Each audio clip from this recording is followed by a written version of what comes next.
ओम नमो भगवते वासुदेवाय नमः। जय माता रानी। दोस्तों, आपके अपने चैनल शिव साधना में स्वागत है। माँ भगवती दुर्गा की अपार कृपा आप पर सदा सर्वदा बनी रहे।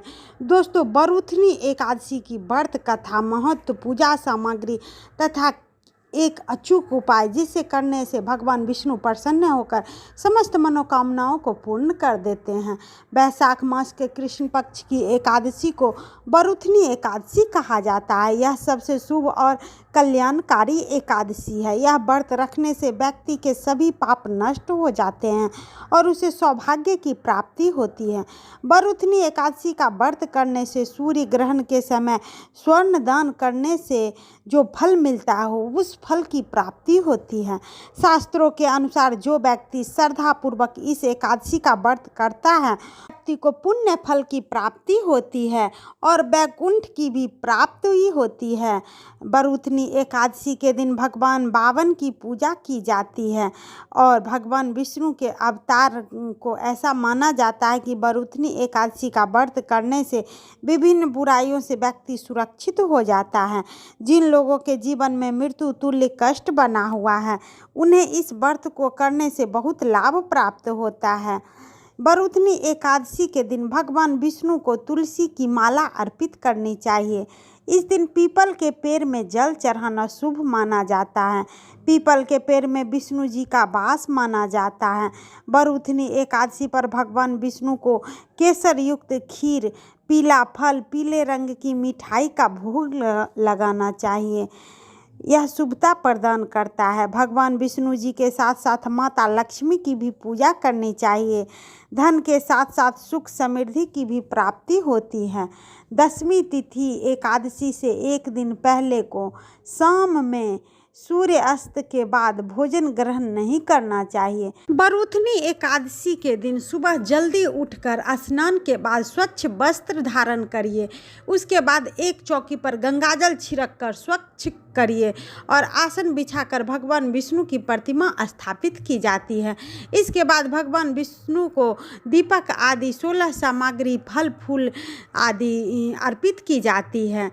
यदि घर के पास पीपल का पेड़ हो तो पीपल की पूजा करनी चाहिए। भगवान विष्णु पीपल के पेड़ में समाहित होते हैं। भगवान विष्णु का वास पीपल के पेड़ में होता है।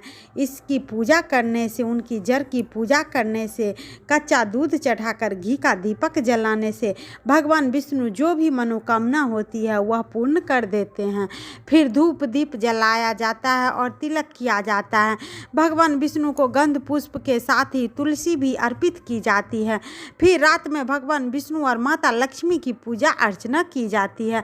अगले दिन सुबह स्नान करके पूजा की जाती है और किसी ब्राह्मण को भोजन करा करके फिर पारण किया जाता है। बरूथनी एकादशी की व्रत कथा। प्राचीन काल में नर्मदा नदी के तट पर माधता नामक राजा राज करता था। वह अत्यंत दानशील और तपस्वी था। एक दिन जब वह जंगल में तपस्या कर रहा था तभी वहाँ एक जंगली भालू आया और राजा का पैर चबाने लगा, परंतु राजा घबराया नहीं, अपनी तपस्या में लीन रहा। तपस्या धर्म अनुकूल उसने क्रोध न करके भगवान विष्णु से प्रार्थना करनी शुरू कर दी कि उसकी प्रार्थना सुनकर भगवान विष्णु वहां प्रकट हो गए और उसे भालू से बचाया। राजा का पैर भालू ने पहले ही खा चुका था। इससे राजा बहुत दुखी हुआ। उसे दुखी देखकर भगवान विष्णु बोले कि वह शोक न करे बल्कि मथुरा जाए और मथुरा जाकर बरूथनी एकादशी का व्रत रखे। व्रत रखकर भगवान विष्णु की वराह अवतार मूर्ति की पूजा करे और उसके प्रभाव से वह फिर से संपूर्ण अंगों वाला हो जाएगा।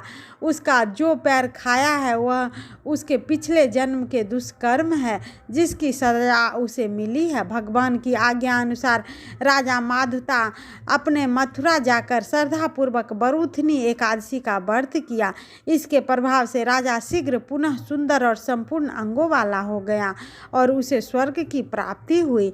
बरूथनी एकादशी का महत्व। वैशाख मास में भगवान विष्णु की पूजा का विशेष महत्व बताया गया है। एकादशी का व्रत रखने से बुरे भाग्य को भी बदला जा सकता है।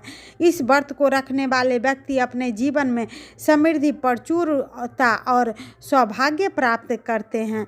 इस दिन भगवान विष्णु की पूजा आराधना करते हैं और पूजा संपन्न होने के बाद अपने यथाशक्ति अनुसार व्रत रखने वाले व्यक्ति दान पुण्य करता है। इस पावन दिन व्रत रखने से मोक्ष की प्राप्ति होती है। बरूथनी एकादशी को दुख और कष्ट से मुक्ति पाने के लिए विशेष रूप से प्रभावी माना गया है। इस दिन जो भी भक्त सच्चे मन से उपवास, दान, तर्पण आदि विधि विधान से पूजा करते हैं उन्हें मोक्ष की प्राप्ति अवश्य होती है। उसके सभी पापों का अंत होता है। जितना पुण्य कन्यादान, हजारों वर्षों की तपस्या और स्वर्ण दान से मिलता है उससे अधिक फल बारूथनी एकादशी का उपवास करने से मिलता है। साथ ही घर में सुख, शांति और समृद्धि का वास होता है।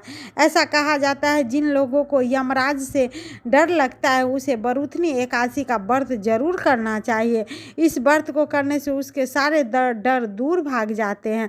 इस दिन व्रती भूखे रहकर भगवान विष्णु की पूजा आराधना करते हैं। भगवान विष्णु के लिए पीला वस्त्र, श्री विष्णु जी की मूर्ति, फूलों की माला, नारियल, सुपारी, धूप, दीप तथा घी, पंचामृत, तुलसी, पंचतंत्र, चंदन, कलश, प्रसाद आदि मिठाई का इस्तेमाल पूजा में करना चाहिए। बरूथनी एकादशी सभी पापों को नष्ट करने वाला और सौभाग्य देने वाला, मोक्ष देने वाला एकादशी है। बरूथनी एकादशी का फल 10,000 वर्ष तक तप करने के बराबर होता है। कुरुक्षेत्र में सूर्य ग्रहण के समय एक मन स्वर्ण दान करने से जो फल मिलता है वही बरूथनी एकादशी के व्रत करने से मिलता है। बरूथनी एकादशी के व्रत करने से मनुष्य इस लोक के सुख को भोगकर परलोक में स्वर्ग को प्राप्त करता है और शास्त्रों में अन्न दान करने और कन्यादान को सबसे बड़ा दान माना गया है। बारूथनी एकादशी के व्रत से अनुदान तथा कन्यादान दोनों के बराबर फल मिलता है। इस व्रत के महात्मा को पढ़ने से 1000 गोदान का फल मिलता है। इसका फल गंगा स्नान के फल से भी अधिक है। इस दिन खरबूजा का दान करना चाहिए। बरूथनी एकादशी के दिन भगवान विष्णु की पूजा करना चाहिए। और अगर आप बरूथनी एकादशी का व्रत नहीं कर रहे हैं, किसी कारण बस आपसे नहीं हो पा रहा है, तो इस दिन आप बरूथनी एकादशी की कथा सुनकर कुछ छोटे छोटे उपाय अवश्य करिए। एकादशी के दिन आप किसी भी नर्सरी से गेंदे का पौधा लाकर उसे छत पर रखें। ऐसा करने से गुरु की अनुकूलता प्राप्त होती है और भाग्य चमक उठता है। बरूथनी एकादशी के दिन आर्थिक समृद्धि भी पा सकते हैं। घर में तुलसी के पौधे को ईशान कोण मतलब उत्तर पूर्व दिशा में रखना चाहिए। 11 के दिन सूर्यास्त के समय इस तुलसी के पौधे के निकट गाय के घी का दीपक जलाना चाहिए। इससे पैसे की तंगी दूर हो जाती है। इस दिन सुबह जल्दी उठकर किसी मंदिर में स्थित पीपल अथवा बरगद के पेड़ के पास जाए, उसे पानी से सींचे, उसमें देसी घी का दीपक जलाएं। इसके बाद वहाँ पर थोड़ी देर शांति से बैठकर भगवान विष्णु का नाम स्मरण करें और फिर घर वापस आ जाएं। यह उपाय मानसिक अशांति और तनाव को दूर करता है। स्वास्थ्य से जुड़ी छोटी मोटी समस्याएं भी इससे दूर हो जाती है। एकादशी के दिन सभी तरह के तामसिक भोजन, मांस, मदिरा, अंडा, मछली, लहसुन, प्याज, तेज नमक आदि से दूर रहना चाहिए। यदि हो सके तो इस दिन फलाहार करके रहना चाहिए। ऐसा करने से भाग्य प्रबल हो जाता है। और एकादशी के दिन किसी विष्णु मंदिर में जाकर विष्णु भगवान के सहस्त्र नाम का पाठ करें और उन्हें पीले रंग के पुष्प, माला, वस्त्र, मिठाई अर्पित करें। गाय के घी का दीपक जलाए। भगवान विष्णु को पीले केसर या फिर चंदन का तिलक लगाए। इससे भी सूर्य तथा गुरु ग्रह की अनुकूलता प्राप्त होती है और जन्म कुंडली में अशुभ चल रहे ग्रहों का प्रभाव शुभ मिलता है। वीडियो अच्छी लगती है तो वीडियो को लाइक, सब्सक्राइब और शेयर अपने फैमिली और फ्रेंड के साथ करें। कमेंट में विष्णु भगवान का जयकारा लगाएं जिससे आपके अंदर सकारात्मक ऊर्जा का वास हो। हर हर महादेव।